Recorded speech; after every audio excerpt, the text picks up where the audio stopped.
Ce que je veux qu'on retienne de ma conférence, c'est que vous êtes tous le plus bel outil, votre plus bel outil pour exploiter le champ des possibles.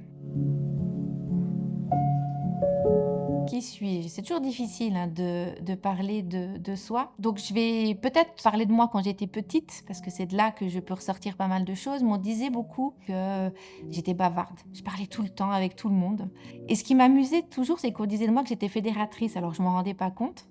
Mais par contre, ce qui était sûr, c'est dès qu'il y avait un petit souci, le moindre couac, il fallait toujours que j'intervienne et que je le résolve. C'était ma manière de fonctionner. Et quelques années plus tard, quand je regarde un peu mon parcours, je me rends compte que cette petite fille, elle est bien ancrée en moi et c'est pas pour rien que je me suis orientée vers des métiers dans les ressources humaines ou dans la gestion d'équipe en tant que manager.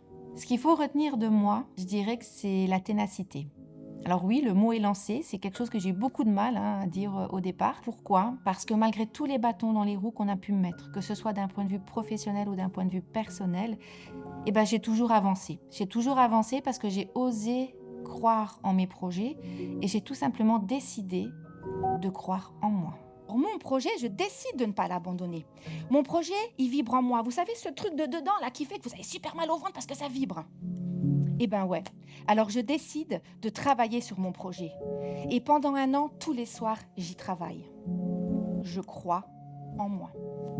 J'ai eu envie de devenir conférencière professionnelle suite à 2 prises de conscience. Et ces 2 prises de conscience m'ont donné envie de me lancer dans ce métier de conférencière professionnelle, tout simplement pour partager mon expérience, alors que ce soit aussi bien mes réussites que mes doutes.